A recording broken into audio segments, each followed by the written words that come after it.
Senior सहाफ़ी हामिद मीर साहब हमारे साथ मौजूद हैं। मीर साहब, ये बताइएगा प्लीज़ कि ज़ाहिर है आपके पास बहुत सी मालूमात हैं जो लोगों के पास नहीं होती हैं। जनरल फैज़ और उनके साथियों की गिरफ्तारी और फील्ड कोर्ट मार्शल के ऐलान के बाद अता तारा साहब ने बयान जारी किया, कहा कि और भी लोग शिकंजे में आएंगे और ये बात फ़ौज तक महदूद नहीं रहेगी। आपकी नज़र में किसी और इदारे की तरफ भी बात जा सकती है? बात निकली है तो दूर तलक जाएगी, लेकिन इसमें सबसे जो अहम तरीन पहलू है वो ये है कि जनरल फैज़ साहब जो हैं वो सिर्फ 3-4 साल पहले पाकिस्तान की चंद ताकतवर तरीन शख्सियात में से एक थे। एक इशारा करते थे और सियासतदान जो है वो जेल के अंदर चला जाता था। एक इशारा करते थे तो किसी टीवी एंकर पर पाबंदी लग जाती थी। एक इशारा करते थे तो टीवी चैनल्स की हेडलाइंस तब्दील हो जाती थी, चलते प्रोग्राम बंद हो जाते थे। टीवी चैनल की स्क्रीन पर अगर इंटरव्यू शुरू हुआ है तो वो इंटरव्यू जो है 10 मिनट के बाद 15 मिनट के बाद ऑफ एयर हो जाता। इतने ताकतवर थे वो जनरल फैज़ साहब।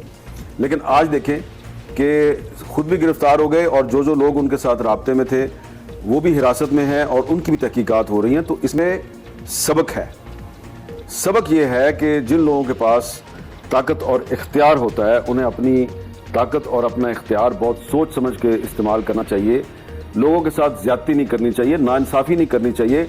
अल्लाह ताला की ज़ात जो ऐसे हालात पैदा कर देती है कि आप खुद जो गड़ा दूसरों के लिए खोदते हैं उसमें गिर जाते हैं। तो जनरल फैज़ साहब जो हैं, जब वो ISI के DGC थे, फिर वो DG ISI थे, तो उन्होंने सिर्फ एक सियासी जमात के अंदर अपनी जड़ें मजबूत नहीं की, 3-4 सियासी जमातों में जड़ें मजबूत की।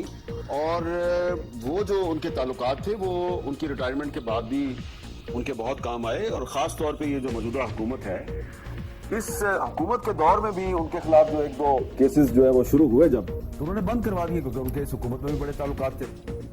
लेकिन जो अब उनके खिलाफ तहकीकात शुरू हुई है, इसमें फिलहाल तो सिर्फ कुछ रिटायर्ड फौजी अफसरान जो है उनका नाम आ रहा है। लेकिन मुझे लगता यह है कि इसमें कुछ सियासी शख्सियात जो हैं वो भी तहकीकात की जद में आएंगी और मामला जो है वो अदलिया की कुछ रिटायर्ड और कुछ हाजिर सर्विस शख्सियात की तरफ भी जाएगा। उसकी वजह यह है कि जनरल फैज़ साहब के पास जब ताकत और इख्तियार था तो उन्होंने मुख्तलिफ हाई कोर्ट्स में जजेस को अपॉइंट करवाने में, उनको प्रमोट करवाने में बहुत अहम किरदार अदा किया था।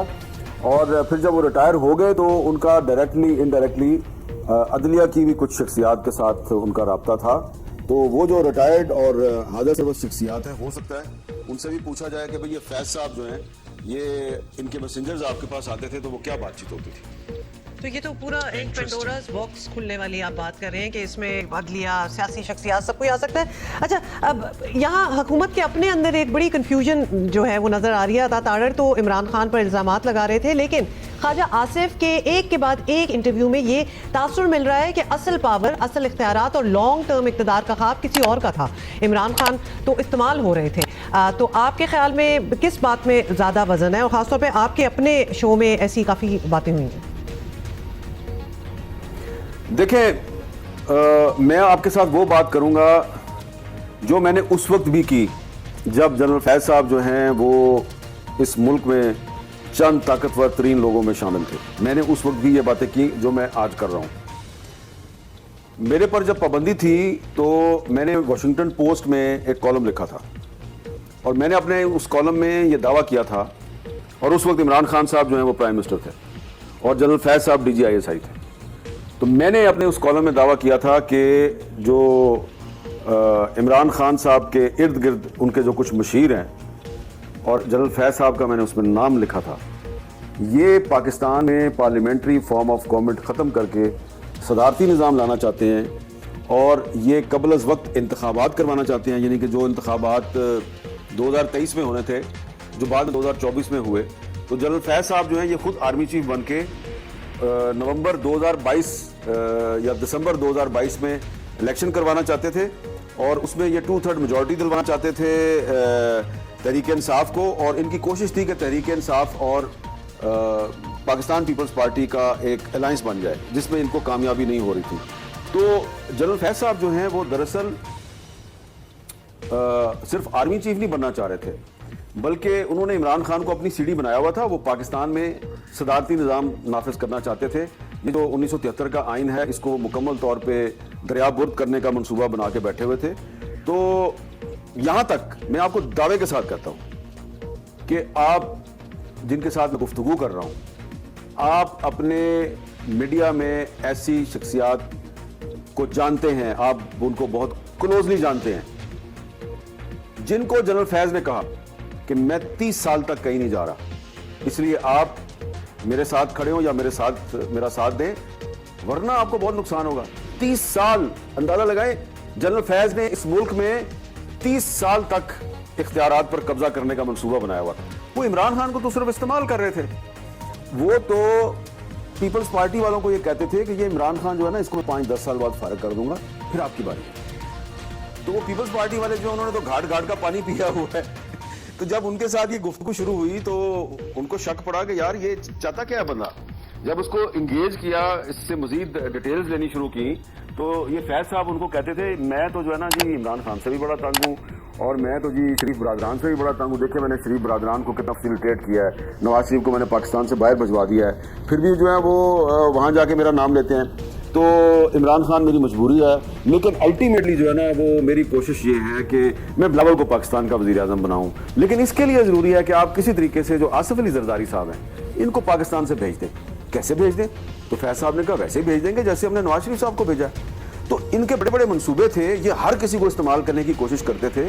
तो ख्वाजा आसिफ साहब जो है वो सही कहते हैं कि फैज साहब जो हैं वो इतने ताकतवर हो चुके थे कि आखिरी दिनों में तो जनरल बाजवा साहब ताकतवर हो चुके थे कि आखिरी दिनों में तो जनरल बाजवा साहब ने भी उनसे खौफ खाना शुरू कर दिया था।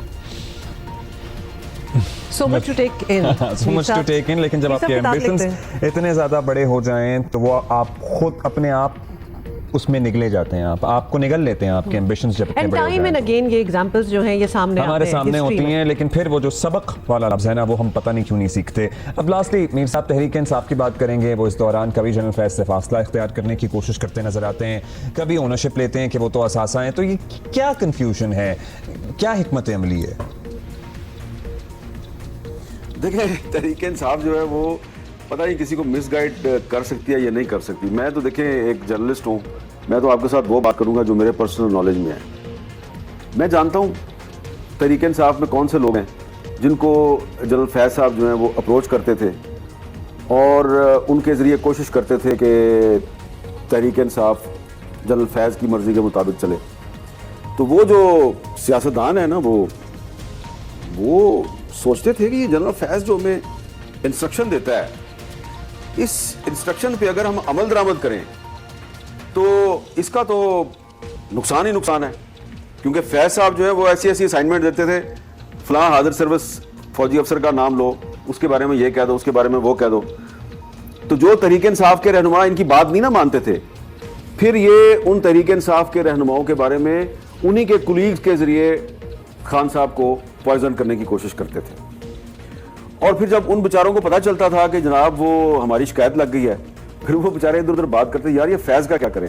तो मैं आपको बता रहा हूँ, ये भी बात जो मैं अभी आपसे कर रहा हूँ, ये 5 दिन बाद, 10 दिन बाद, हफ्ते बाद, महीने बाद ये सामने तो आनी है। तहरीक इंसाफ में 5-6 रहनुमा ऐसे थे जो जनरल फैज से बहुत तंग थे। यहाँ तक कि जनरल फैज जो है उन्होंने ये तक डिक्टेट कराने की कोशिश की कि ये जो आपने अभी तंजीम साजी की है, तो इसमें आपने फलां डिवीजन में जो ओहदा है ये उसको क्यों दिया है और उसको क्यों नहीं दिया। यहाँ तक वो मैनेज करने की कोशिश करते थे। तो इस पर तहरीक इंसाफ के अंदर हो सकता है कि कुछ लोग जो हैं वो उनके साथ थे। मैं जानता हूँ एक जनूबी पंजाब के एक तहरीक इंसाफ के रहनुमा हैं, वो जनरल फैज का पैगाम लेके जाते थे कि भाई जनरल साहब ने कहा कि ये जो आपने फलां उदा दिया ना फलां बंदे को, ठीक नहीं है, इससे वापस लेके उसको दे दो। तो वो कहते थे पार्टी इमरान खान की है तो फैज कौन है हम पे हुक्म चलाने वाला। यहीं से तो फटा शुरू हुआ है कि जब जनरल फैज साहब ने पीटीआई को डिक्टेट करने की कोशिश की और पीटीआई के कुछ लीडर जो बाहर बैठे हुए हैं और जो बेचारे कोशिश करते हैं कभी कहीं जलसा करने की, कभी कहीं जलसा करने की, रेजिस्ट करने की कोशिश करते हैं। तो उन्होंने कहा यार हम पहले हुकूमत के प्रेशर में हैं, ये दूसरी तरफ से फैज का भी प्रेशर आ गया है। तो जो उनके दरमियान पर जो गुफ्तगू होती थी वो गुफ्तगू से खबरें निकली, वो खबरें जब फैली तो पता चला फैज साहब तो राब्ते में है पीटीआई के, लेकिन फैज साहब सिर्फ पीटीआई के राब्ते में नहीं थे, ये जो हुकूमत है इसके वजीरों के साथ राब्ते में थे। ये जो सिंध की सूबाई हुकूमत है पीपल्स पार्टी की, उसके कुछ वजीरों के राब्ते में थे।